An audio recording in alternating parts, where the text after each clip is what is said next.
ஜனநாயகத்தின் எஜமானர்களாகிய வாக்காளர் பெருங்குடி மக்கள் அனைவருக்கும் புகழ் பாரதிய ஜனதா கட்சியின் சார்பிலும் அனைத்திந்திய அண்ணா திராவிட முன்னேற்ற கழகத்தின் சார்பிலும் பாட்டாளி மக்கள் கட்சியின் சார்பிலும் தமிழ் மாநில காங்கிரஸ் கட்சியின் சார்பிலும் இந்து மக்கள் கட்சியின் சார்பிலும் தேசிய ஜனநாயக கூட்டணி கட்சிகளின் சார்பிலே இங்கே வருகை தந்திருக்கின்ற ஜனநாயகத்தின் எஜமானர்கள் யாரு? நாம தான். நாம் செலுத்துகின்ற வாக்குதான் அடுத்த 5 ஆண்டுகளுக்கு நம்ம யார் ஆள்கிறார்கள் என்பதை தீர்மானிப்பது. நமக்கு ஒரு நல்ல வாய்ப்பு இன்றைக்கு கிடைத்திருக்கிறது. கடந்த 4.5 ஆண்டு காலமாக இந்த தமிழகத்தை திருட்டு திராவிட மாடல் திமுக ஆட்சி இந்த தமிழகத்தை சுடுகாடாக மாற்றி இருக்கிறது. திராவிட முன்னேற்ற கழகத்தினுடைய ஆட்சி அமைந்தவுடனேயே முதலிலே நடந்தது கள்ளச்சாராய மரணங்கள். அம்மா ஜெயலலிதா இருந்த வரைக்கும் கள்ளச்சாராய மரணம் கிடையாது. ஆனால் இந்த மு.க. ஸ்டாலின் ஆட்சிக்கு வந்தவுடனே என்ன நடந்தது? விழுப்புரத்திலே 61 பேர் கள்ளச்சாராயம் குடித்து மரணம். அதே போல கள்ளக்குறிச்சியிலே 60க்கும் மேற்பட்டோர் கள்ளச்சாராயம் குடித்து மரணம். யாராவது ஆக்சிடென்ட்ல செத்து போனாங்க, ஜல்லிக்கட்டுல வீர விளையாட்டுல செத்து போனாங்கன்னா 2 லட்சம் 3 லட்சம், கள்ளச்சாராயம் குடித்து செத்து போனா 10 லட்சம். ஆக ஒரு கள்ளச்சாராய மாடல் இந்த திராவிட மாடல் திமுக அரசு. கனிமொழி முதல்ல என்ன சொன்னாங்க? நாங்க ஆட்சிக்கு வந்தா முதல் கையெழுத்து இந்த சாராய கடைகளை மூடுவோம், நாங்க இளம் விதவைகள் அதிகரித்திருக்கிறார்கள் சொன்னாங்க. ஆனா இன்னைக்கு எங்க பார்த்தாலும் கள்ளச்சாராயம் ஆறாக ஓடுகிறது. இந்த தமிழகத்திலே குடிகாரர்களின் எண்ணிக்கை கூடிக்கொண்டே போகிறது. தாய்மார்களின் வயிறு எரிகிறது.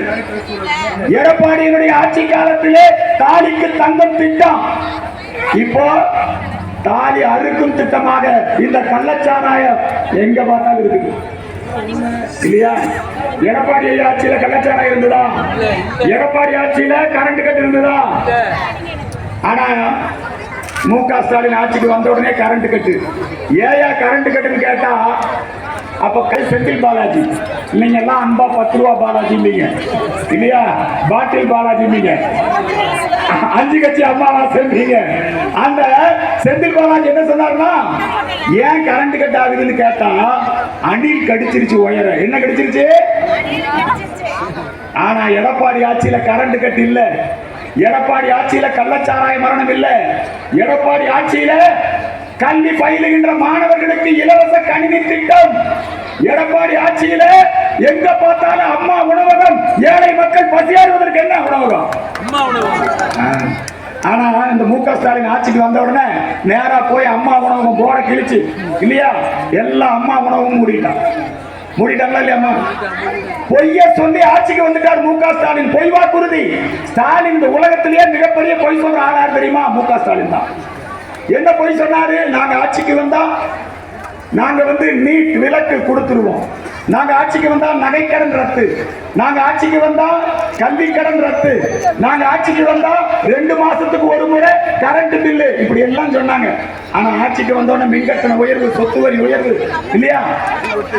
அதெல்லாம் கூட ஒரு பக்கம் சமாளிச்சுக்கலாமா? இந்த ஆட்சியில பெண்களுக்கு பாதுகாப்பு. 3 வயசுக்குள்ளே தூக்குறாங்க, 3 வயசுக்குள்ளே தூக்குறாங்க, 80 வயசு பாட்டியை விட மாட்டேங்கிறான். ஆமா, என்ன அநியாயமான ஆட்சி! பெண்களுக்கு பாதுகாப்பற்ற ஆட்சி. எங்க பார்த்தாலும் சாதி மத கலவரத்தை தூண்டக்கூடிய ஆட்சியாக இந்த ஆட்சி இருக்கிறது. போதைப் பொருள் ஆட்சி. போதைப் பொருள் கடத்தினவன் யாரு இல்ல? ஜாபர் சாதிக், திமுக அயலக அணி இல்லையா? நம்ம அமீர் திரைப்பட இயக்குனரோட கூட்டாளி எல்லாம் சேர்ந்து மெத்தப்படமே கடத்தினான். இப்ப என்னங்கிறான்? எங்க பார்த்தாலும் போதைப் பொருள், எங்க பார்த்தாலும் கொலை கொள்ளை. இத்தகைய ஒரு மோசமான இந்த ஆட்சி வீட்டுக்கு அனுப்புவதற்கு ஒரு நல்ல வாய்ப்பு தான் வரக்கூடிய இந்த ராமநாதபுரம் சட்டமன்ற தொகுதி தேர்தலிலே நாம் அனைவரும் தாமரை சின்னத்திற்கு வாக்களித்து மீண்டும் எடப்பாடியார் முதலமைச்சராக வருவதற்கு. இங்க எடப்பாடியார் மத்தியில் ஏற்கனவே நம்முடைய பாரத பிரதமர், உலக குரு, உலக தலைவன், உத்தம தலைவன் நரேந்திர மோடியினுடைய ஆட்சி. நம்முடைய மோடி பிரதமர், இங்க எடப்பாடி முதலமைச்சர். அப்படி இருக்கும்போது கொரோனா நோய் வந்தது. கொரோனா நோய் தெரியுமா? அந்த கொரோனா நோய் வந்த போது மக்கள் எல்லாம் வேலைக்கு போக முடியல. வீட்டுக்குள்ளேயே நாம எல்லாம் பதுங்கி இருக்கணும், இல்லைன்னா நோய் தொற்று பரவும். ஆனால் பாரத பிரதமர் நரேந்திர மோடி நம்ம நாடு முழுக்க இருக்கக்கூடிய மக்கள் வேலைக்கு போக முடியவில்லை, வீடுகளுக்குள்ள இருக்கிறார்கள். ஆகவே இவர்களுக்கெல்லாம் உணவளிக்க வேண்டும், பசியில ஒரு குடிமகன் கூட சாகக்கூடாதுன்னு சொல்லி நாடு முழுக்க இருக்கக்கூடிய எல்லா நியாய விலை கடைகளிலும் உணவு தானியங்களை இலவசமாக வழங்கியவர் பாரத பிரதமர் நரேந்திர மோடி. அமெரிக்கால செத்து போனான், பிரான்ஸ்ல செத்து போனான், இங்கிலாந்துல செத்து போனான். கொரோனா நோய்க்கு மருந்து கண்டுபிடிக்கல. ஆனால் மத்தியிலே மோடி, மாநிலத்தில் எடப்பாடி, இவர்கள் இருவரும் இணைந்து கொரோனா காலத்திலே மக்களை காப்பாற்றுவதற்கு அல்லும் பகலும் அயராது உழைத்தவர் நரேந்திர மோடியும் எடப்பாடி அவர்களும். நரேந்திர மோடி நமது நாட்டு மருத்துவர்களை வைத்து தடுப்பூசியை கண்டுபிடிச்சாங்க. அந்த தடுப்பூசியை இங்க வந்திருக்கீங்க. அந்த தடுப்பூசியை 2 முறை இலவசமாக நாடு முழுக்க எல்லா மக்களுக்கும் போட்டு கொரோனா நோயில இருந்து, சாவில இருந்து இந்த மக்களை காப்பாற்றியவர் நரேந்திர மோடி, உயிரை காப்பாற்றியவர் நரேந்திர மோடி. நம்முடைய நரேந்திர மோடி அவர்கள் அவருடைய ஆட்சி அங்கு இருந்த போது, எடப்பாடி ஆட்சி இங்கு இருந்த போது எல்லா நல்ல திட்டங்களும், வீடு வீடுக்கு குடிநீர் கொடுக்க வேண்டும், ஜலஜீவன் திட்டம். எடப்பாடி ஆட்சியில குடிநீர் திட்டங்கள் நிறைவேற்றப்பட்டது. எடப்பாடிக்கு பேர் என்னன்னா குடிமராமத்து நாயகன். அவர் பேர் என்ன? குடிமராமத்து நாயகன். ஆனா இந்த ஆளு குடியை கெடுக்கக்கூடிய நாயகன் இந்த மு.க. ஸ்டாலின். என்ன நல்லது நடந்தாலும் நம்முடைய தமிழ்நாட்டுக்கு வருவதற்கு விடமாட்டார்கள். இங்க அப்துல் கலாம் என்ன சொன்னாரு? கூடங்குளத்துல மின்சாரம் உற்பத்தி பண்ணணும்னாரு.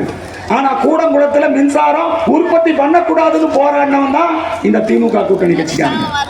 நமக்கு தேவையான மின் உற்பத்தி, சாலை வசதிகள் நம்முடைய பாரத பிரதமர் நரேந்திர மோடியுடைய ஆட்சியிலே நமக்கு நல்ல நல்ல ரயில்கள், வந்தே பாரத் ரயில்கள், நம்முடைய நரேந்திர மோடியுடைய ஆட்சியிலே மிகப்பெரிய தேசிய நெடுஞ்சாலை திட்டங்கள், இப்படி பல திட்டங்கள். மோடி எடப்பாடி மத்தியிலும் ஒரே ஆட்சி, மாநிலத்திலும் கூட்டணி ஆட்சி, ரெண்டுமே சுமூகமா நடந்தது. எப்ப இந்த ஆள் வந்தாரோ, மு.க. ஸ்டாலின் வந்தாரோ, நம்முடைய பாரத நாட்டை அவர்கள் ஒன்றியம் என்று கூப்பிட்டார்கள். பிரிவினைவாதம், பயங்கரவாதம், அப்துல் கலாம் அவர்களை இழிவுபடுத்துவது, இத்தகைய வேலைகளை செய்தார்கள். இன்னைக்கு கூட திமுக காரன் பூரா கருப்பு கொடி கட்டுறாங்க. எதுக்கு கருப்பு கொடி கட்டுற? அதாவது இன்னைக்கு 500 நாடாளுமன்ற உறுப்பினர் இருக்காங்க, அவங்கள 800 நாடாளுமன்ற உறுப்பினரா உயர்த்த போறாங்களாம். அது உயர்த்துவது நல்லது தானே? 1970 நமக்கு இந்த தொகுதியெல்லாம் மறுவரை செய்யப்பட்டது. நம்முடைய மக்கள் தொகைக்கு ஏற்ப இந்த தொகுதிகள் அதிகரிக்கப்படணும். அதுக்காக தான் புதிய பார்லிமெண்டை கட்டினாங்க. புதிய பார்லிமெண்ட் கட்டி அதுல நம்முடைய தமிழருடைய செங்கோலை கொண்டு போய் நம்முடைய நாடாளுமன்றத்தில் வச்சவர் நம்முடைய பாரத பிரதமர் நரேந்திர மோடி. நம்முடைய தமிழர்களுக்கு மரியாதை கொடுத்தவர், செங்கோல் ஆட்சி. அந்த நாடாளுமன்ற கட்டடத்தில் முதல் சட்டம் என்ன தெரியுமா நிறைவேற்றினாங்க? பெண்களுக்கு 33% இடஒதுக்கீடு. திமுக காரன், ஜனதா காரன், காங்கிரஸ் காரன் எவனாலே நிறைவேற்ற முடியல. நரேந்திர மோடி புதிய நாடாளுமன்ற கட்டடத்திலே முதலாக நிறைவேற்றிய சட்டம் 33% பெண்களுக்கு இடஒதுக்கீட்டை கொண்டு வந்தார் நரேந்திர மோடி. இப்ப இந்த தொகுதி மறுவரையிலையும் பெண்கள் போட்டியிடக்கூடிய வகையில புதிய தொகுதிகளை உருவாக்குறாங்க. இவனுக்கு கனிமொழி எம்பி ஆனா போதும், மற்ற பெண்கள் யாரும் வந்துடக்கூடாது. இவன் குடும்பத்து பெண்கள் அவங்க மட்டும் நல்லா இருந்தா போதும். பெண்களுக்கு கிடைக்கக்கூடிய உரிமைகளை தடுப்பது யார் என்று சொன்னால் அது இந்த திமுக அரசு. இன்றைக்கு அவர்கள் கருப்பு கொடி ஏற்றுகிறார்கள்.